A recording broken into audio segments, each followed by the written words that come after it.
Yes hello everyone, so welcome to this LPT YouTube channel. और हम बात कर रहे हैं DILR सेक्शन के बारे में। फ्रेंड्स, जब आप आईपी मैट जैसे एग्जाम्स अपीयर करते हैं, IP MAT Indore, IP MAT Rohtak, JIPMAT, तो इन सब में थोड़ा थोड़ा वेरिएशन होता है DILR को लेकर के। क्वांट में बहुत ज़्यादा कुछ वेरिएशन आपको नहीं दिखता, ठीक है। बट जब ये सेक्शन की बात करते हैं तो इसमें बहुत सारे कन्फ्यूजन्स होते हैं। तो मैं इस वीडियो में ये कोशिश करूंगा कि ये सारी चीज़ें आपको क्लियर हो जाए एक बार, क्योंकि जब आप टारगेट करते हैं किसी भी एग्ज़ाम को तो उससे पहले आपके माइंड में structure of the exam clear होना ज़रूरी है। चलिए तो बात करते हैं DILR सेक्शन की, IP MAT Indore versus other examinations, ठीक है।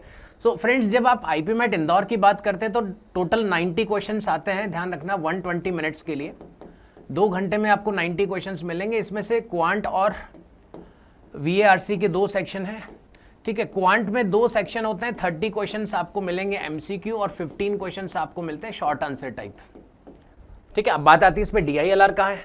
यस, यही इंटरेस्टिंग बात है, क्योंकि DILR का कोई सेक्शन ऐसा सच यहाँ पे नहीं है, बट क्वांट में हर साल एक सेट, इस सेक्शन में MCQ वाले में एक सेट मतलब 5 क्वेश्चंस आपको हर बार मिल रहे हैं, ठीक है। लेकिन पिछले 2 साल से, मतलब जब आईपी मैट 25 की बात करें और आईपी मैट 24 की बात करें, तो इस सेक्शन में भी 3 क्वेश्चन का एक सेट जरूर मिल रहा है। तो 5 क्वेश्चंस यहाँ और 3 क्वेश्चंस यहाँ पे, मतलब टोटल 8 क्वेश्चंस पिछले 2 साल से लगातार मिल रहे हैं, ठीक है। इंटरेस्टिंग बात यह है कि ये दोनों जो क्वेश्चन टाइप है ये भी थोड़े अलग अलग हैं। LR का सेक्शन तो है नहीं, बट ये जो क्वेश्चन सेट आपको यहाँ मिल रहे हैं ये DI है, but kind of reasoning based DI है। प्योर DI यूजुअली नहीं दिखता है, बट रीजनिंग बेस्ड थोड़ा सा मिलेगा, जहाँ पे थोड़े बहुत रीजनिंग करने पड़ेंगे। हो सकता है आपको कुछ इन्फॉर्मेशन दी है, टेबल या तो इनकम्प्लीट दिया है, या हो सकता है टेबल नहीं दिया, खुद से टेबल बनाना है, ठीक है। आपको चीज़ों को अरेंज करना है, इस तरह का क्वेश्चन आप मिलता है आपको। तो 3 क्वेश्चन यहाँ पे मिलते हैं और 5 क्वेश्चन यहाँ पे मिलते हैं। तो ये 8 क्वेश्चन 2 साल से लगातार मिल रहे हैं। ऑफिशियली ऐसा कोई अनाउंसमेंट नहीं है कि 8 क्वेश्चन ही मिलेंगे, क्योंकि पिछले 2 साल से पहले अगर मैं आईपी मैट 23 इंदौर 23 की बात करूं तो वहाँ पे सिर्फ 5 ही क्वेश्चन थे। 22 में भी 5 क्वेश्चन थे, 21 में भी 5 क्वेश्चन थे DI पे बेस्ड। तो 5 या 8 क्वेश्चन यहाँ पे मिलेंगे। ये तो हो गई बात इंदौर की। लेकिन जब आप तैयारी करते हैं, जब आप आईपी मैट का एग्जाम दे रहे हैं इंदौर के, तो साथ के साथ आप बाकी एग्जाम्स भी टारगेट कर रहे होंगे। डेफिनेटली करना चाहिए आपको। तो अदर एग्जाम्स में क्या क्या आ सकता है, देखो, एक तो आईपी मैट रोहतक हो सकता है, ठीक है। कौन कौन से एग्जाम है जो आप टारगेट कर सकते हैं ये भी आपको क्लियर होना चाहिए। जिप मैट होता है, जिप मैट के थ्रू IIM जम्मू आप जा सकते हैं, बोधगया जा सकते हैं, ठीक है। तो ये 2 एग्जाम्स के अलावा और जैसे प्राइवेट यूनिवर्सिटीज़ के सिम्बोयसिस का आप सेट का एग्ज़ाम दे सकते हैं, ठीक है। नरसिंह जी का आप NPAT का एग्ज़ाम दे सकते हैं। तो बाकी और भी एग्ज़ाम्स हो सकते हैं, बट मिनिमम ये 3-4 हैं जो आप को और टारगेट करना चाहिए जब आप आईपी मैट की तैयारी करते हैं, या आप BBA या इंटीग्रेटेड प्रोग्राम अगर में एंट्री के लिए आप कोशिश कर रहे हैं। तो अब इन सब का थोड़ा थोड़ा पैटर्न्स डिफरेंट है, वो मैं आपको एक बार बता देता हूं। तो आईपी मैट रोहतक की अगर बात करें तो आईपी मैट रोहतक में देखो 120 क्वेश्चंस मिलते हैं 120 मिनट्स में, ठीक है। 2 घंटे का पेपर है, 120 क्वेश्चन मिलेंगे, 40 क्वेश्चन के 3 सेट्स मिलेंगे। इसमें से ये सेक्शन LR का है, एक सेक्शन क्वांट का है, और ये VARC का सेक्शन है, ठीक है। बात आती है DI का है, तो DI इसमें थोड़ा सा अनसर्टेन है।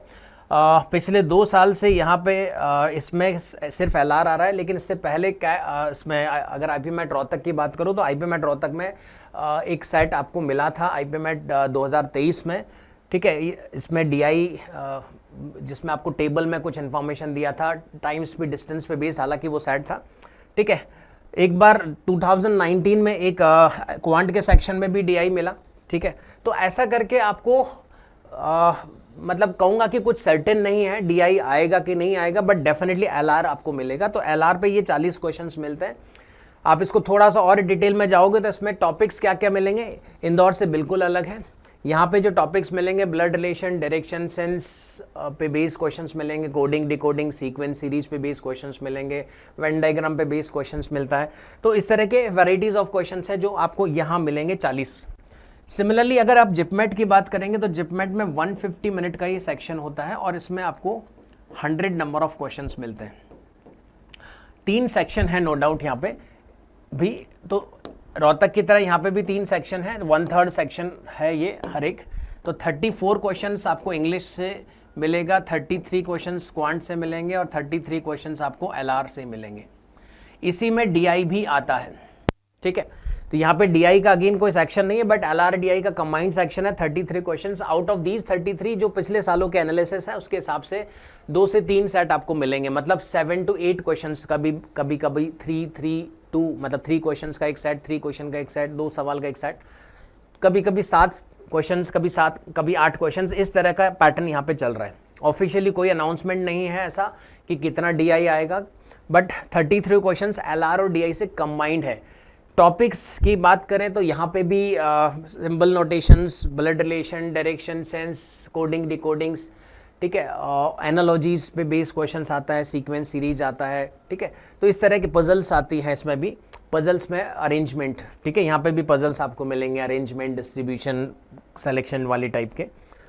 तो ये रहा जिपमेट का। तो ये 33 क्वेश्चंस आपको एलआर डीआई में मिलेंगे।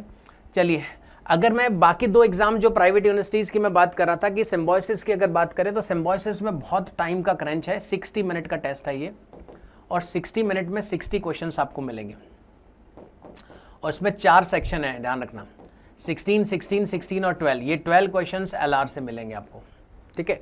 बाकी में एक क्वांट का सेक्शन है, एक लैंग्वेज का सेक्शन है और एक जीके का भी सेक्शन आता है वहाँ पे। तो ये 12 सवाल यहाँ पे एलआर से मिलेंगे। डीआई इसमें थोड़ा सा अनसर्टेन होता है, डीआई मिल भी सकता है और आपको नहीं भी मिले, ठीक है। तो ये रहा आपको सिम्बोसिस के बारे में। एंड सिमिलरली लास्ट वाला जो एग्ज़ाम है, अगर मैं इसकी बात करूँ तो ये 100 मिनट का टेस्ट है, ठीक है, 100 मिनट्स का टेस्ट है, जिसमें आपको 120 क्वेश्चंस मिलेंगे, और इन 120 क्वेश्चंस में आपको 3 सेक्शन मिलते हैं, ठीक है। तो इसमें से एक सेक्शन जो है लैंग्वेज का है, एक क्वांट का है, और एक सेक्शन है जिसमें आपको एलआर मिलेगा। इसी में आपको डीआई के भी 1 या 2 सेट मिल सकते हैं, ठीक है। और यहाँ पे मेजरली क्वेश्चन जो आता है डेटा सफिशिएंसी का बहुत अच्छा खासा वेटेज रहता है। डेटा सफिशिएंसी इनमें भी मिल सकता है, बट सर्टेन नहीं है, हार्डली आएगा तो 1 सवाल आएगा या 2 सवाल आएंगे। बट एनपैट में अगर हम बात करें तो डेटा सफिशिएंसी के अच्छे खासे, मतलब हो सकता है वो 5 सवाल मिले, हो सकता है 3 सवाल मिले, कई बार 7 सवाल भी मिल सकते हैं। तो डेटा सफिशिएंसी का बहुत अच्छा वेटेज आएगा। इसमें डिडक्शंस बहुत अच्छा आता है। डिडक्शंस मतलब जिसको सिलॉजिज्म भी बोलते हैं कुछ लोग, जिसमें some AR B, no is B, some AR not B, इस टाइप के क्वेश्चंस आते हैं, ठीक है। बाकी एलआर में इसमें क्यूब डाइस आता है, इसमें वेन डायग्राम भी इसमें आता है, ठीक है। तो उस तरह की, जिस तरह की एलआर यहाँ पे आती है, sequence series, coding decoding, blood relation, उस तरह की क्वेश्चंस भी वहाँ पे देखने को मिलेंगे, ठीक है। तो ये रहा आपके एनपैट के बारे में। तो ये मैंने आपको एक बार ओवरव्यू दे दिया कि आप आईपीमैट अगर एग्ज़ाम टारगेट करते हैं या इस तरह के एग्ज़ाम्स टारगेट करते हैं तो सब एग्ज़ाम्स का आपको स्ट्रक्चर पता होना चाहिए। हर किसी की टाइमिंग सबकी अलग अलग है, सब में नंबर ऑफ क्वेश्चंस अलग अलग है, ठीक है। एलआरडीआई के लिए बात करें तो एलआरडीआई में ऑलमोस्ट मैक्सिमम टेस्ट में 1/3 वेटेज रहता है, ठीक है। यहाँ पे 1/4 है, नो डाउट, यहाँ पे 1/4 है। तो बाकी सब जगह ऑलमोस्ट 1/3 सेक्शन है। डीआई के बारे में मैंने बता दिया आपको, ठीक है। तो आपके माइंड में ये सब चीज़ें क्लैरिटी रहनी चाहिए जब आप प्रिपरेशन स्टार्ट करेंगे तो, ठीक है। तो इसी तरह के कुछ और इन्फॉर्मेटिव वीडियोज़ के साथ आप बने रहिए हमारे चैनल पे। Wish you all the best, thank you.